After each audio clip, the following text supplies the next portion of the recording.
Minister of Foreign Affairs of Liberia, Madam Marjon Kamara, Your Excellency, the President of the Ecowas Commission, Marcel da Souza, honorable members of the Ecowas Mediation and Security Council, Your Excellency, the Deputy Special Representative of the United Nations Secretary General for West Africa and the Sahel, Mrs.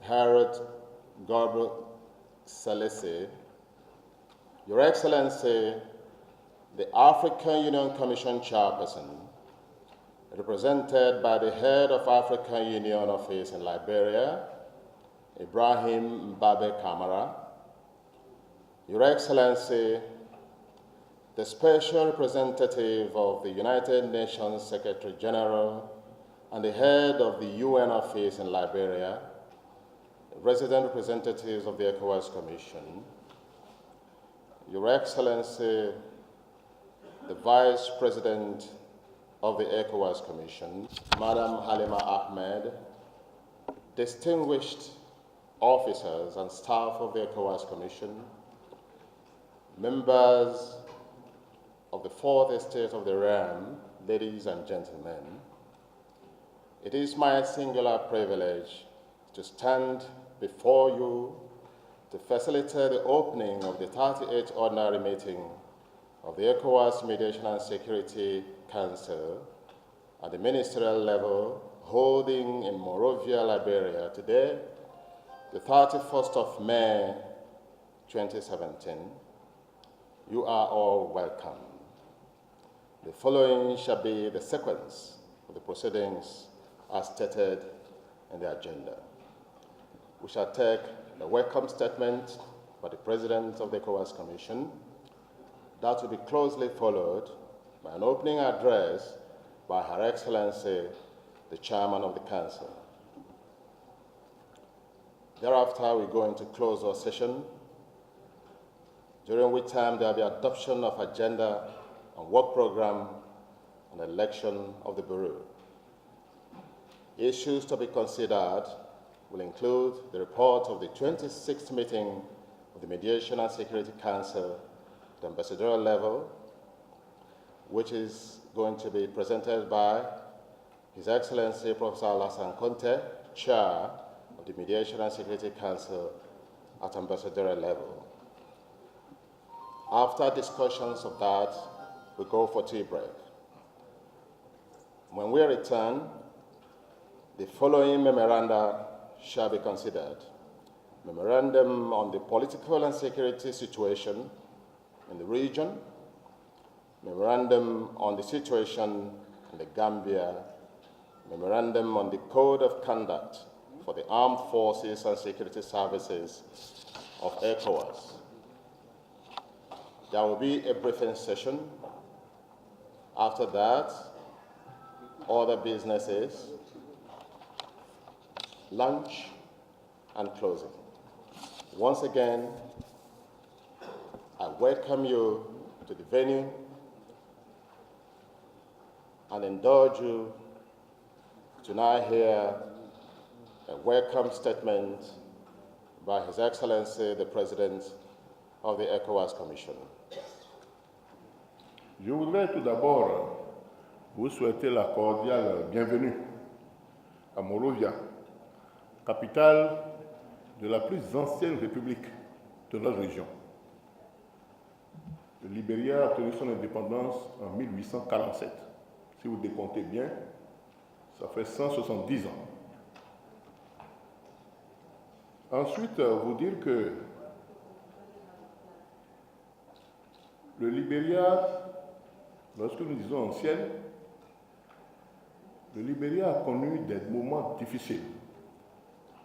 Et lorsque on se rend compte qu'aujourd'hui, nous pouvons organiser nos réunions de la CEDEAO à Monrovia, ça a été un grand challenge, un véritable challenge.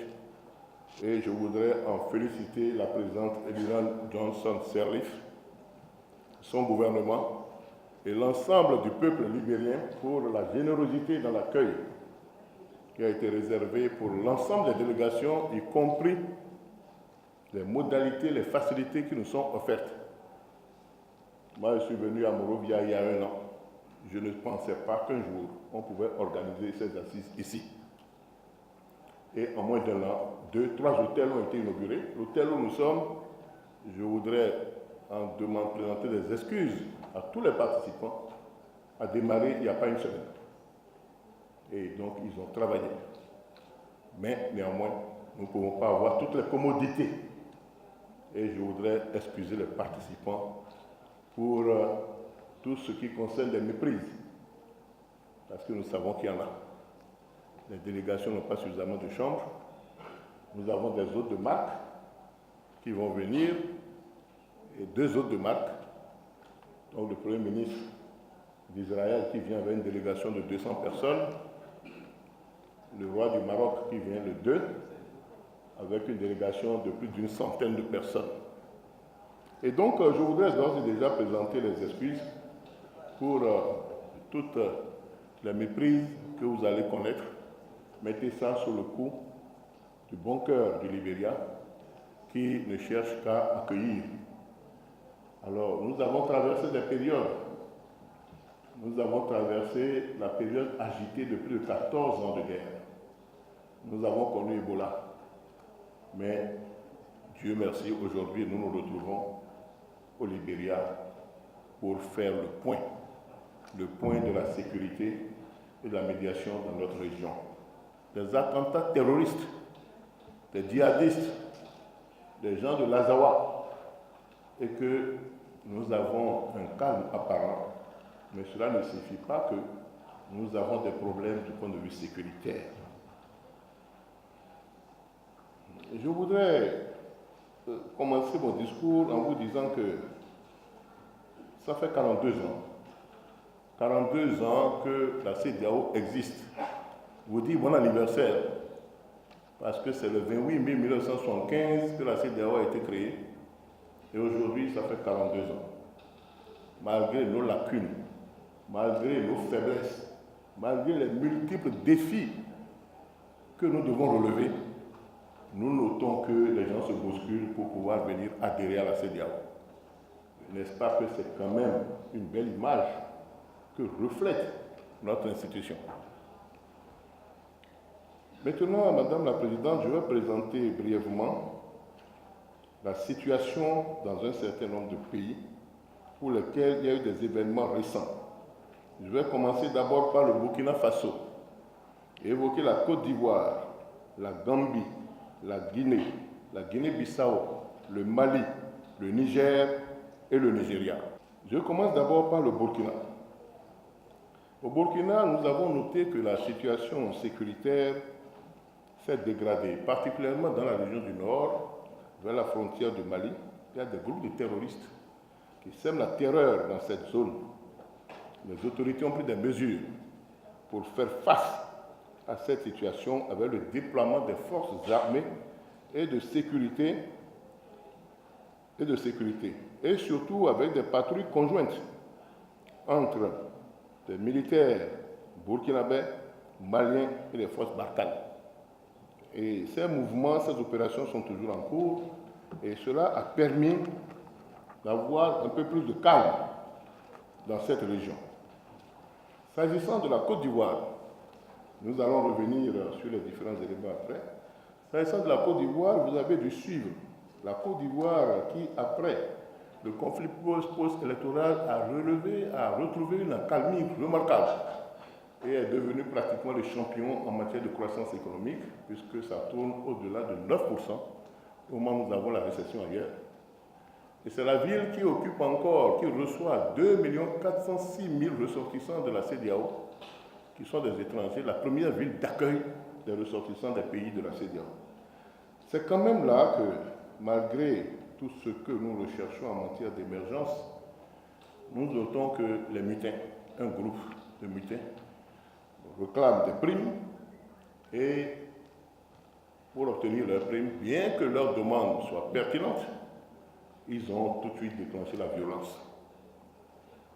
Et heureusement, la sagesse du président Ouattara et de son gouvernement ont permis de trouver des solutions internes. Cette solution a consisté à voir comment satisfaire les besoins. Bref, il y avait un besoin de prime de 12 millions, un montant de 5 millions a été payé, il restait un reliquat qui représentait une villa. Et la Côte d'Ivoire a essayé de satisfaire les 5 millions restants et il restera 2 millions qui seront versés au mois de juin. Nous saluons cette solution de sagesse puisque ça a permis de retrouver la calmie. Et une mission s'est rendue à Abidjan, composée essentiellement du représentant du secrétaire général des Nations Unies pour l'Afrique de l'Ouest et le Sahel, d'un représentant des Nations Unies, représentant personnel du président Alpha Condé, en la personne du ministre d'État, Bangoura, et de la CEDEAO, moi-même, pour aller manifester notre solidarité au président Ouattara, au gouvernement et au peuple ivoirien. Nous avons rendu publique une déclaration condamnant la violence sous toutes ses formes et demandant que le dialogue soit toujours engagé, que les militaires restent dans leur caserne et quand il y a des revendications, emprunter les voies légales, les voies de dialogue, parce que les mutineries, quoi qu'on dise, ont des conséquences inestimables qu'on ne peut pas toujours maîtriser. Heureusement.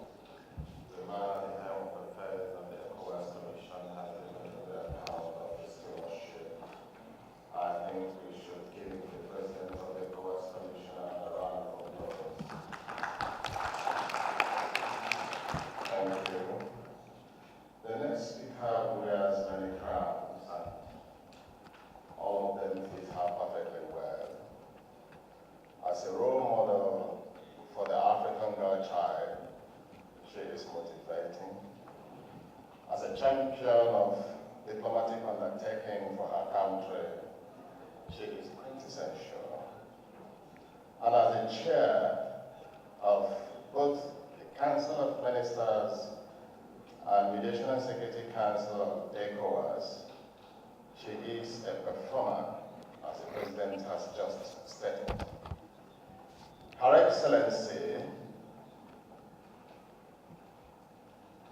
Madam Marjon Kamara, Minister of Foreign Affairs of the Republic of Liberia and Chairman of Mediation and Security Council. Pleasure to welcome you to Liberia for the convening of this 38th Ordinary Ministerial Meeting of the Mediation and Security Council.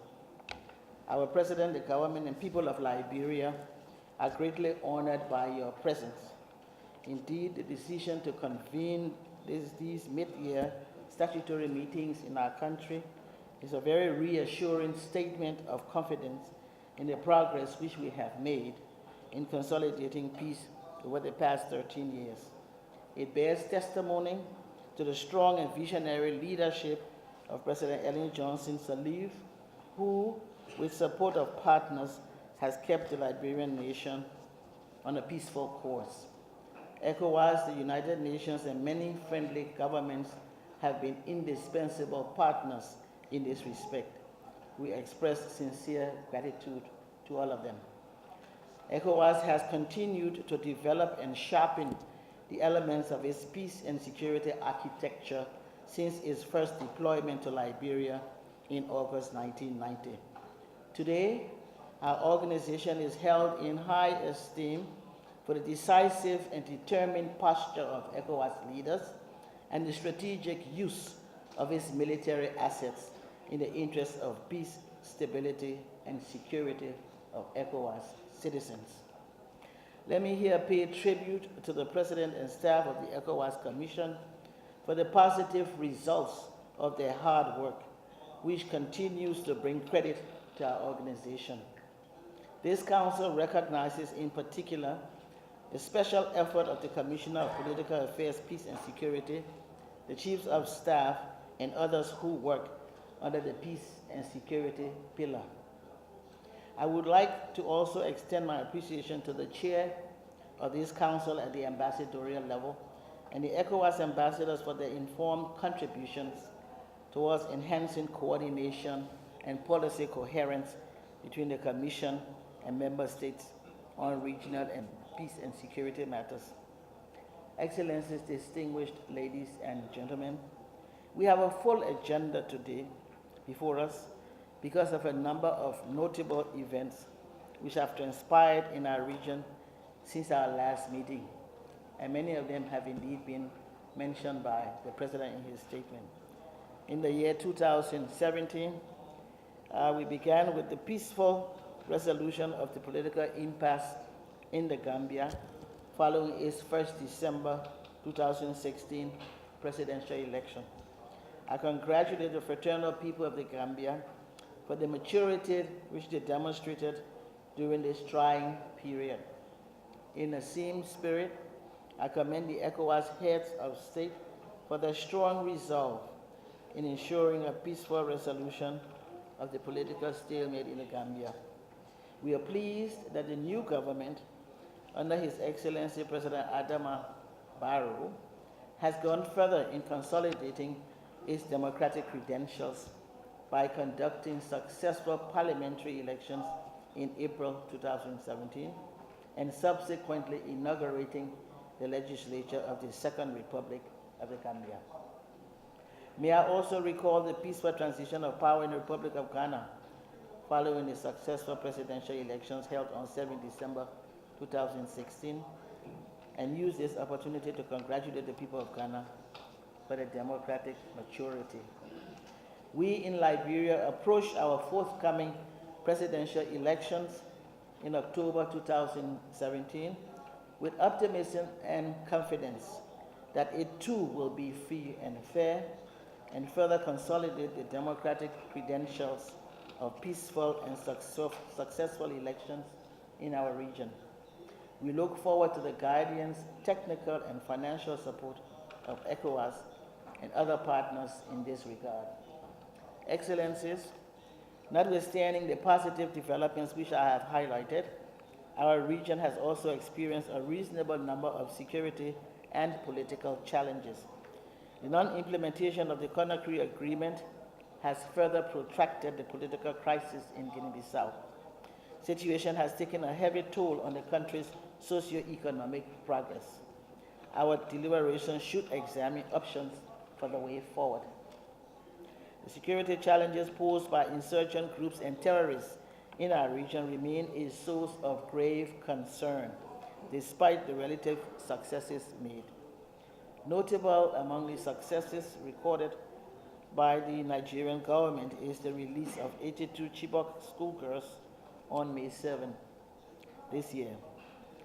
However, attacks continue in the Lake Chad Basin region alongside the humanitarian challenges faced by IDPs and refugees.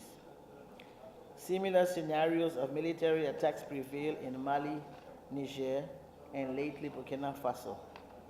I also note the recent activities of mutineers in Côte d'Ivoire. While commending the efforts of the government in bringing the situation under control, ECOWAS must remain attentive to any potential need for support to remove risks to the stability which underpins the tremendous economic growth in that sisterly country. Excellencies, at this juncture, I would like to note the commendable efforts and responses that the region has made toward addressing the transhuman security challenges. Specifically, it is commendable that ECOWAS is collaborating with the UN Office for West Africa and the Sahel to conduct studies on nomads and transhumans, as well as to formulate a communication strategy on this issue. I also commend the Commission's efforts in operationalizing the national early warning and response mechanisms. I'm confident that these structures will contribute to the prevention of conflicts in member states. I'm also pleased to note that the draft code of conduct for the armed forces and security services of ECOWAS, which this council will deliberate further in terms of finalizing the policy objectives, would provide an opportunity collectively to reinforce common and universally accepted standards of conduct. This will reinforce democracy, respect for the rule of law, human rights, and the restructuring of civil-military relations in member states. Let me in closing express my expectation that this 38th meeting of the Council will further enhance our collective initiatives to strengthen the peace and security architecture of our region. To accomplish this goal, we must now move to carefully examine the recommendations from the Council at the ambassadorial level and the various memoranda that have been put before us for approval. I wish us all very fruitful deliberations. And with these remarks, I declare formally open this 38th session of the Mediation and Security Council. Thank you. Merci. Obrigado. Liberia, Liberia, Liberia, Liberia, that's our home. Liberia, that's our home. Liberia.